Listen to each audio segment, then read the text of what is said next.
Olá, queridos alunos e professores, estamos iniciando mais uma aula de Geografia. Eu sou a professora Juliana e estarei acompanhando ao longo de vocês ao longo de todo esse momento. Vamos agora verificar qual o número de nossa aula. Estamos na aula de número 6, é a aula de revisão e avaliação. Então, vamos lá, dar início à nossa aula.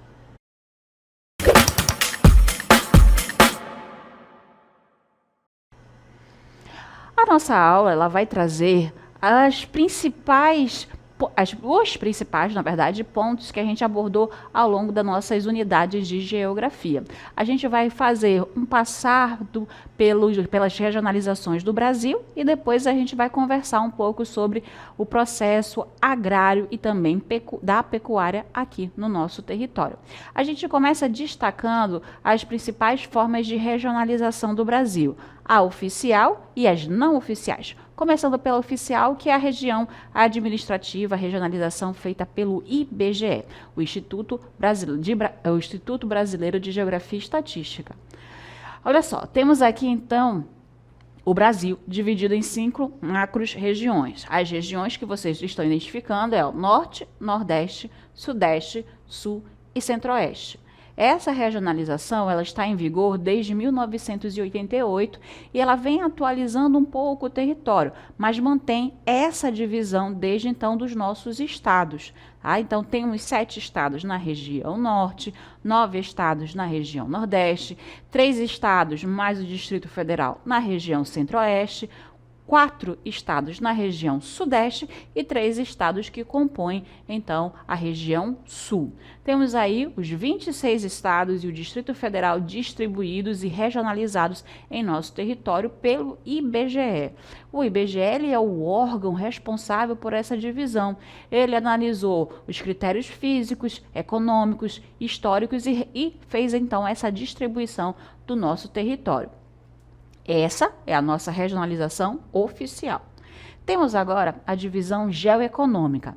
Essa divisão ela foi proposta pelo geógrafo Pedro Pinchas Geiger, na qual ele analisou a característica física dos estados, ele analisou as características socioeconômicas e históricas de cada um dos estados e propôs essa regionalização. O que mais marca essa regionalização é que ela não respeita os limites estaduais. Então, trazendo esse critério, eu tenho aqui, que eu estou destacando para vocês, o estado do Maranhão. Vocês conseguem identificar que o estado do Maranhão ele possui 2 cores, faz com que ele esteja dentro de 2 regiões, 2 complexos regionais, tanto da Amazônia quanto do Nordeste. A gente faz aqui essa divisão no meio e temos, então, o estado do Maranhão, o estado também de Tocantins, na qual a maior parte dele está na Amazônia e a parte sul dentro do complexo regional do Centro-Sul, que é igual ao estado do Mato Grosso. Então, a divisão geoeconômica ela tem essa principal característica de não respeitar os limites estaduais, porque ela acaba colocando os critérios físicos, sociais, econômicos como mais importantes do que os próprios limites de cada um dos estados.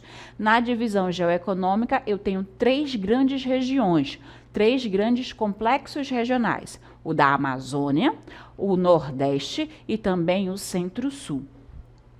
Uma outra regionalização que a gente viu foi a dos 4 Brasis. Então, a gente já diz o nome, são 4 regiões que o nosso território foi dividido, aonde eu tenho em verde a Amazônia, em rosa o Centro-Oeste, em roxo a região concentrada, e aí eu trago o destaque da concentrada mais para explicar esse nome, mas a gente vai ver com mais detalhes daqui a pouquinho. Porque esta região são os estados que concentram as principais atividades econômicas que são desenvolvidas. Eu tenho São Paulo, né, que é um estado com uma altíssima capacidade de produção industrial. São também nesses estados onde a maior parte das academias, dos institutos de pesquisa, os centros acadêmicos e universidades estão concentrados. Então, por isso que ela acaba tendo esse nome, tá? Região concentrada. E por fim, em amarelo, a região Nordeste. Então, reparem que a gente tem alguns nomes parecidos, mas nessa questão, eu respeito, nesse critério, perdão, dos 4 Brasis, eu respeito os limites territoriais também, utilizando como critério o meio técnico, científico, informacional. Então, eu tenho também nessa dos 4 Brasis uma proposta não oficial de regionalização do nosso território.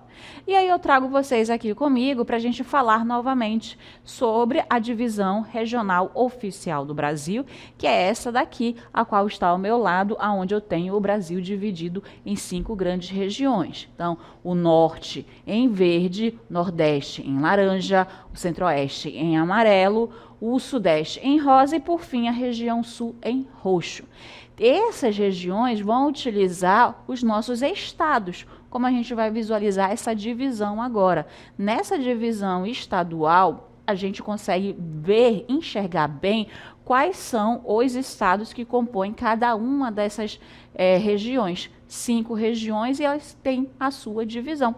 A gente começa a nossa análise de cada uma dessas regiões com as características gerais pela região do norte, que a gente acaba destacando aonde temos a inclusão do estado do Amazonas. Então a gente vai agora relembrar algumas dessas características. A região norte, então, é a região mais extensa, né, em questão de território. Ela possui aí os 2 maiores estados em extensão territorial do Brasil, o estado do Amazonas e o estado do Pará. 3.851.557 km². A população estimada dessa região no ano de 2016 foi de 17,71 milhões de habitantes. O relevo é um relevo de até 200 metros de altitude, lembrando que essa região é formada principalmente por áreas de planície. A bacia hidrográfica que praticamente distribui seus recursos hídricos nessa região é a chamada Bacia Hidrográfica Amazônia, que tem os rios perenes, que são aqueles rios que mantêm águas nos seus leitos o ano inteiro, diferente do Nordeste, né, que tem aqueles rios intermitentes, que eles chegam a secar completamente a água do leito do seu rio no período do verão, no período de seca. O clima dessa região predominante é o clima equatorial úmido, um clima mais quente e, no entanto, ele tem essa umidade devido à presença da floresta amazônica nessa região, que é o nosso último tópico, né, que é a presença da floresta amazônica em todos os estados que compõem essa região. Acre, Amazonas, Roraima, Rondônia, Pará, Amapá e o estado do Tocantins. Na sequência, a gente tem a região Nordeste, com uma população estimada em 2015 de pouco mais de 57 milhões, é formada por 9 estados, então é a região mais numerosa do nosso país, formada por Maranhão, Piauí, Ceará, Rio Grande do Norte, Paraíba, Pernambuco, Alagoas, Sergipe e o estado da Bahia. É uma região que tem uma vegetação mais diversificada, Caatinga, o Cerrado e também a presença da floresta amazônica. Também vai ter climas diversos, equatorial úmido, semiárido, o clima tropical litorâneo. A principal bacia hidrográfica dessa região é a bacia do Rio São Francisco e a forma de relevo predominante são os planaltos. A gente tem agora a região Centro-Sul, ela é formada por Mato Grosso do Sul, o estado de Goiás e o Distrito Federal, onde está localizada a capital, Brasília. É a segunda região maior em extensão territorial, com um pouco mais de 1.600.000 km². No entanto, é o que apresenta a menor população absoluta, pouquinho mais de 14 milhões de habitantes. O clima principal é o clima tropical e apresenta 2 vegetações principais, a vegetação do Cerrado e também a do Pantanal. Essa é uma região onde há destaque para a produção agrária. Temos agora a região Sudeste. A região Sudeste é formada por Minas Gerais, Espírito Santo, Rio de Janeiro e São Paulo. é a região que vai ser a mais populosa do Brasil, com mais de 89 milhões de habitantes, isso no ano de 2020. A vegetação da Mata Atlântica é a principal, seria a vegetação, inclusive, a original desse território. No entanto, ela se encontra cada vez mais em espaços reduzidos, sendo confinadas a algumas áreas de parques e também áreas de preservação. E ainda temos como o litoral a presença da vegetação litorânea. Seu clima também é bem diversificado, com tropical, tropical de altitude, subtropical e litorâneo úmido. E como já sabemos, essa é a região mais urbanizada e mais industrializada do nosso território. Fechamos agora com a região do Sul. A região do Sul tem apenas 3 estados, Paraná, Santa Catarina e o Rio Grande do Sul.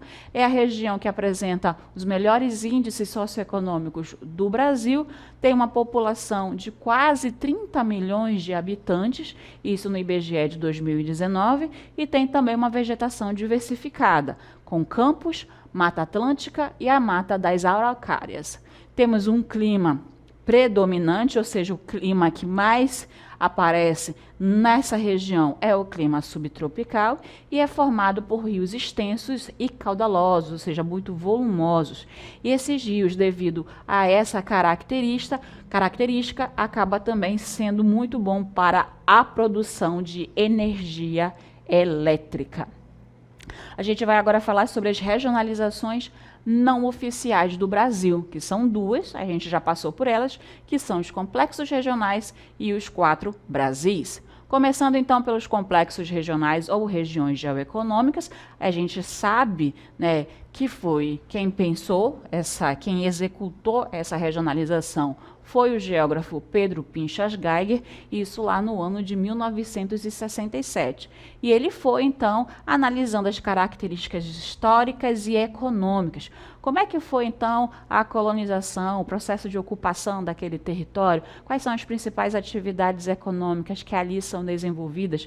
Qual é a vegetação característica de cada um daqueles estados? E assim, então, ele agrupou esses estados. No entanto, ele não se ateve às delimitações fronteiriças. Então, as delimitações, né, dos complexos regionais não coincidem, não são iguais aos seus limites estaduais, como a gente pode ver no mapa mais uma vez, aonde, de acordo com o Geiger, o Brasil é dividido em 3 complexos regionais: o complexo regional da Amazônia, o complexo regional do Nordeste e o complexo regional do Centro-Sul, sendo então que não respeita os limites estaduais, possuindo aí, eu até esqueci de falar anteriormente daqui do caso de Minas Gerais, né? Minas Gerais, ele tem parte norte na região Nordeste e a maior parte do seu território na região Centro-Sul. Então, a gente vai ter o estado do Maranhão, Tocantins, Mato Grosso e Minas Gerais.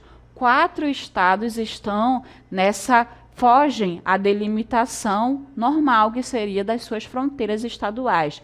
Dentro da proposta de Pedro Geiger, a gente tem os complexos regionais não respeitando seus limites estaduais. Ok?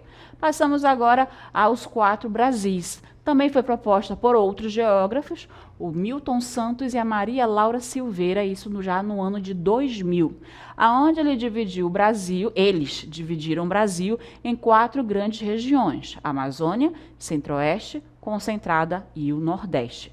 O critério utilizado para poder fazer essa divisão do Brasil é o meio técnico científico informacional.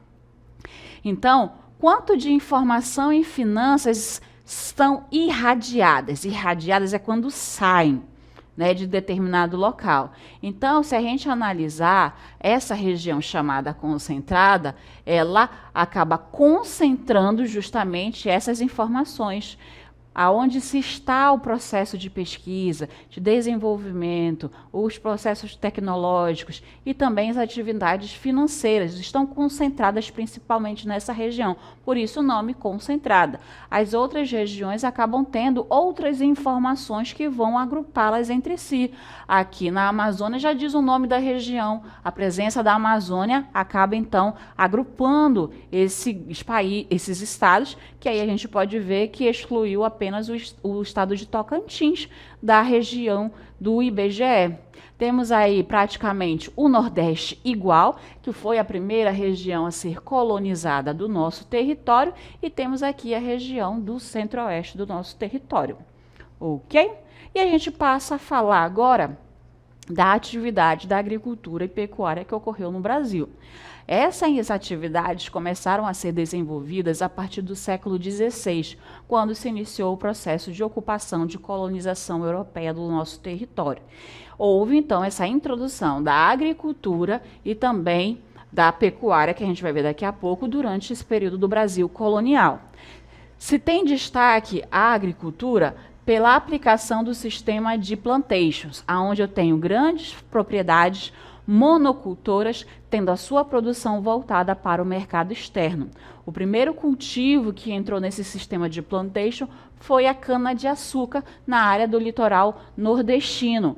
Isso porque a gente teve, né, o litoral brasileiro dividido nas capitanias hereditárias, e a prática da agricultura foi colocada aqui nesse território através do cultivo da cana-de-açúcar. Mais tarde, o Brasil passa a cultivar o café na região sudeste, que inclusive vai ser reaproveitada toda a sua estrutura para o desenvolvimento da atividade industrial. A pecuária extensiva, ou seja, com gado solto, gado de pastagem, ela vai ser também colocada em prática no Brasil. Só que ela acaba ocupando as áreas do interior do nosso território, porque as terras boas eram aproveitadas para a cana-de-açúcar. Então, essa pecuária extensiva, ela ocorreu primeiro no sertão nordestino e depois ela vai sendo levada para o extremo sul do nosso país. E essa atividade ela acaba ajudando na ocupação e povoamento do nosso território. Por quê? Porque essas pessoas acabam indo cada vez mais para o interior, onde elas querem que o gado fique solto no pasto. E isso faz com que se conheça novos territórios, se ampliem as propriedades rurais. Na sequência, a gente vai falar sobre a modernização dessas atividades.